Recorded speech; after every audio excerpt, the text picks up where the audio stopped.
जी अस्सलाम वालेकुम। यासीन आपके साथ हाजिर है इस मार्केट ओपनिंग प्रीव्यू के हवाले से। आज 4 नवंबर की तारीख शुरू हो रही है और सबसे इम्पॉर्टेंट आज ये रहेगा कि जो विंटर टाइमिंग्स होते हैं वो आज से स्टार्ट हो रहे हैं और अमेरिका और पूरी दुनिया की मार्केटिंग जो है वो उसका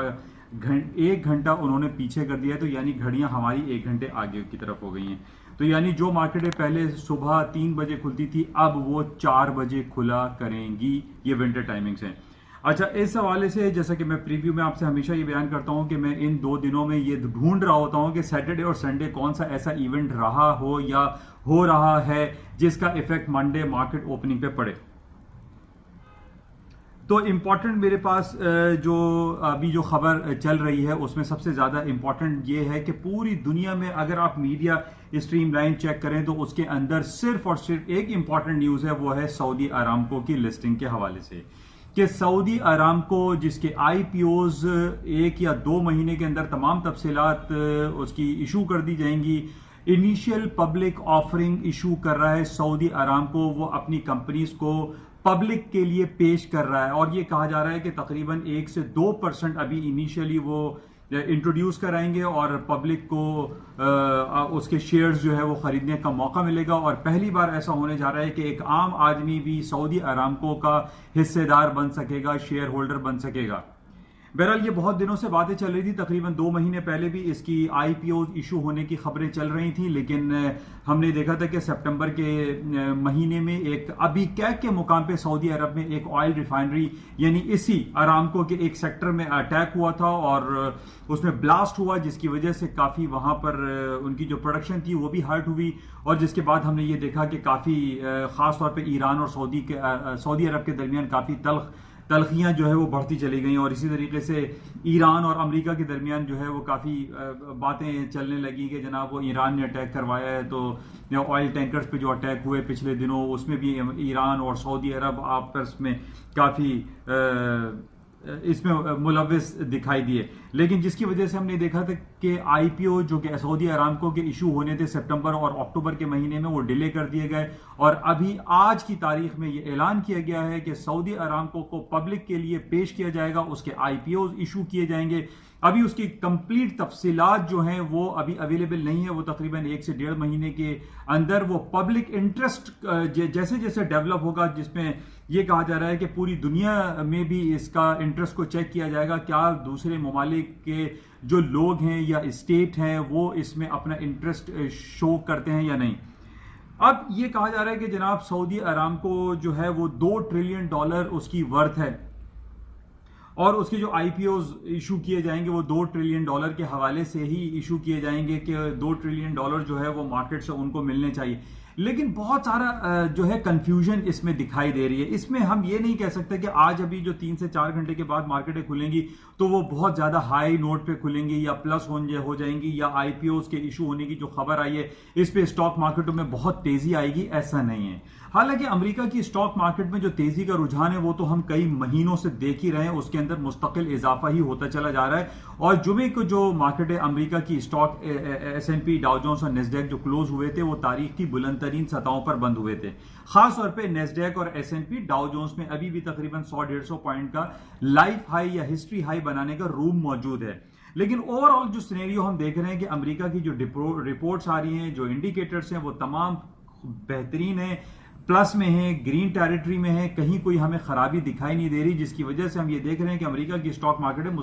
मुसलसल बढ़ती चली जा रही हैं। अब ये एक जो गुड न्यूज़ हमारे सामने आई है कि जनाब अरामको, सऊदी अरामको जो दुनिया की सबसे बड़ी कंपनी जो $2 ट्रिलियन उसकी वर्थ जो कहा जाता है, इसको हम मार्केट कैपिटलाइजेशन के हवाले से $2 ट्रिलियन नहीं कह सकते। उसकी वजह यह है कि ये एक स्टेट ओन कंपनी है, ये कोई पब्लिक कंपनी नहीं है। जिस तरीके से हम माइक्रोसॉफ्ट है, एप्पल है, अमेजॉन है, अल्फाबेट, गूगल को हम मार्केट कैपिटलाइजेशन के हवाले से उसकी बातें हम करते रहते हैं, इस वजह से हम इस state own company Aramco, Saudi Aramco को ये नहीं कह सकते कि जनाब ये दुनिया की सबसे बड़ी कंपनी तो है, लेकिन ये एक पब्लिक कंपनी नहीं है, एक ये स्टेट ओन कंपनी है। बहरहाल एक बहुत बड़ा ये एक खबर है कि सऊदी अरामको जो है वो आईपीओ इशू करने जा रही है और उसको हमें देखना पड़ेगा कि इसके मार्केट में क्या प्लस या माइनस असरात आते हैं, क्योंकि एक तरफ हम ये देख रहे हैं कि पूरी दुनिया में जिस तरीके से डिफरेंट रिपोर्ट्स हमारे पास आ रही हैं, एनर्जी इंफॉर्मेशन एजेंसी की जो रिपोर्ट आती है EIA की, उसमें ये कहा जा रहा है कि पूरी दुनिया में पेट्रोल या आपकी जो एनर्जी सेक्टर, जो फॉसिल ऑयल है, फॉसिल ऑयल की जो प्रोडक्शन है, जो क्रूड ऑयल है, वो उसकी डिमांड कम होती चली जा रही है। जिस तरीके से हम देख रहे हैं कि रोज बरोज इलेक्ट्रॉनिक गाड़ियां बन रही हैं, बैटरी पे गाड़ियां बन रही हैं, बल्कि बसें हैं, गाड़ी है, मोटरसाइकिल है, ये आहिस्ता आहिस्ता बढ़ता ही चला जा रहा है, इसमें कहीं कमी वाकई नहीं हो रही। इस वजह से हम ये कह सकते हैं कि पूरी दुनिया में अब पेट्रोल की जो डिमांड है, जो ग्रोथ है, वो डिक्लाइन की तरफ है। अब ये सऊदी अरामको, जो कि बहुत दिनों से, बहुत अरसे से ये खबर चल रही थी कि ये IPOs इशू करने वाले हैं, अब इसकी जो मैंने डिफरेंट तफसीलात पढ़ी हैं उसमें ये कहा जा रहा है कि जनाब सऊदी अरामको जो कि स्टेट ओन्ड कंपनी है और मोहम्मद बिन सलमान अब एक नया विजन लेकर आए हैं और वो डिफैक्टो किंग भी वहां पर हैं और वो 2030 के हवाले से बहुत ज्यादा सऊदी अरब को ग्रो करना चाह रहे हैं। और वो सिर्फ ये नहीं चाहते कि सऊदी अरब जो है वो सिर्फ पेट्रोल की आमदनी पे चलता रहे, बल्कि वो डाइवर्सिफिकेशन की तरफ जा रहे हैं। उन्होंने पिछले दिनों आपने ये देखा कि बहुत सारी कंट्रीज को उन्होंने ओपन वीजे इशू किए और बहुत सारे जो टूरिज्म डिपार्टमेंट है उसको उन्होंने ओपन कर दिया है। वहां पर आप जो खवातीन के हवाले से एक बैन लगा हुआ था कि जनाब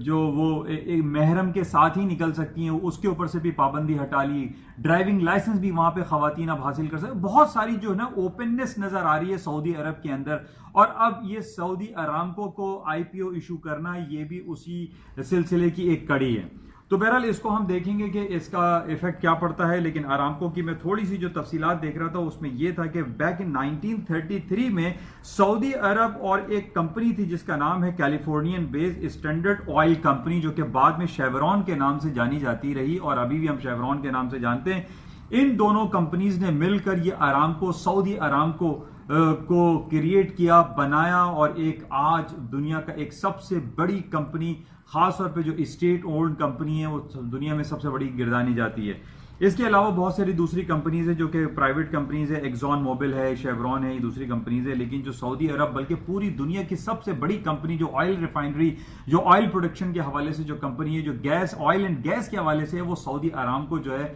उसने अपना धाक पूरी दुनिया में बैठाया हुआ है। बहरहाल इसको देखना पड़ेगा कि इसका पॉजिटिव, वैसे ओवरऑल तो पॉजिटिव इफेक्ट ही लगता है कि मार्केटें हायर साइड पे खुल सकती हैं। लेकिन हम ये नहीं कह सकते कि बहुत ज्यादा मार्केट गैप से खुलेगी, बहुत हायर नोट्स पे खुलेगी, क्योंकि ये एक नॉर्मल, ये काफी अरसे से ये बातें चल रही थी कि सऊदी अरामको को जो है वो पब्लिक सेक्टर में लेकर आना है और इसके IPOs इशू करने हैं। और वो एक खबर जो है आज वो कंफर्म हो गई है कि जनाब, और कंफर्म भी हुई है। और फिर ये कहा जा रहा है कि जनाब 1.5 से 2 महीने में इसकी तमाम मजीद तफसीलात आएंगी कि इसका अंडर राइटर कौन है और किस तरीके से इसको लेके चला जाएगा, इसके शेयर वैल्यू क्या होगी, इसके डिविडेंड नेक्स्ट में क्या होगा, क्या नहीं होगा, बहुत सारी तफसीलात हैं, वो बात की बातें हैं। लेकिन आज की जो ताज़ा तरीन खबर है उसमें यही है कि सऊदी अरामको को IPOs इशू करने का कह दिया गया है सऊदी गवर्नमेंट की तरफ से, और इसके तफसीलात आइंदा कुछ दिनों में आ जाएंगी हमारे पास। अच्छा, इसके साथ ही जो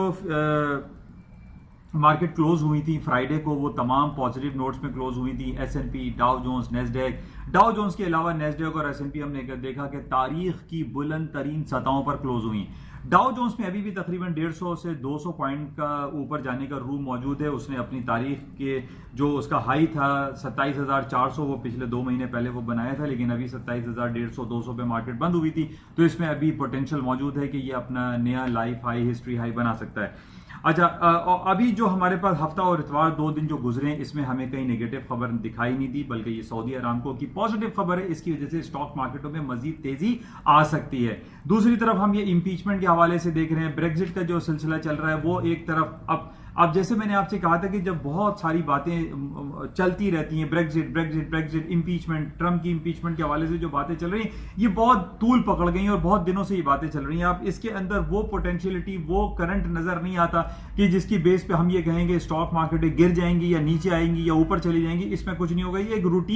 रूटीन वर्क है और रूटीन न्यूज चल रही है। तो इसकी वजह से हम ये नहीं कह सकते कि स्टॉक मार्केटों में कोई डाउनफॉल आएगा, बल्कि हम ये देख रहे हैं जहां तक इंपीचमेंट के हवाले से जो खबरें हमारे पास आती हैं, उसके बाद अमेरिका की स्टॉक मार्केट अपने नए हाइज बना देती हैं।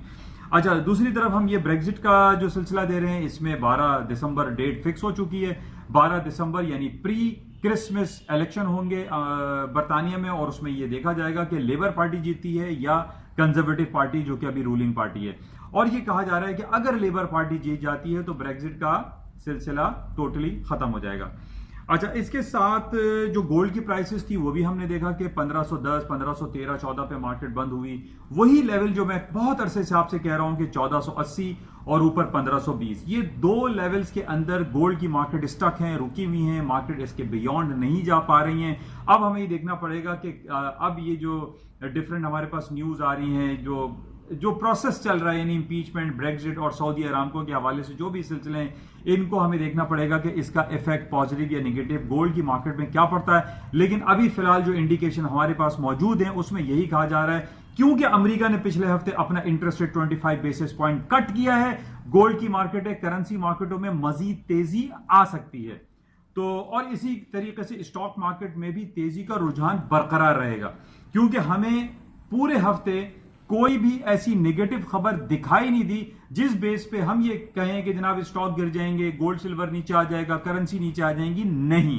क्योंकि अमेरिका ने 25 basis point interest rate cut किया है, और ये तारीख में 25 साल में पहली बार हुआ है कि अमेरिका ने एक के बाद दीगर मुसलसल तीसरी मीटिंग में अपने 25 बेसिस पॉइंट, 25 बेसिस पॉइंट और 25 basis point interest rate cut किया है, जो कि ये पोटेंशियल आ रहा है मार्केट के अंदर कि गोल्ड की मार्केटों में, सोना, चांदी, करेंसी, स्टॉक्स में मजीद तेजी हो सकती है। और इसके अलावा जो फंडामेंटल खबरें हम देखते हैं कि जियोपॉलिटिकल सिचुएशन बिल्कुल ठीक ठाक चल रही है, कहीं कोई हमें हंगामा आराई दिखाई नहीं दे रही, कोई गड़बड़ दिखाई नहीं दे रही,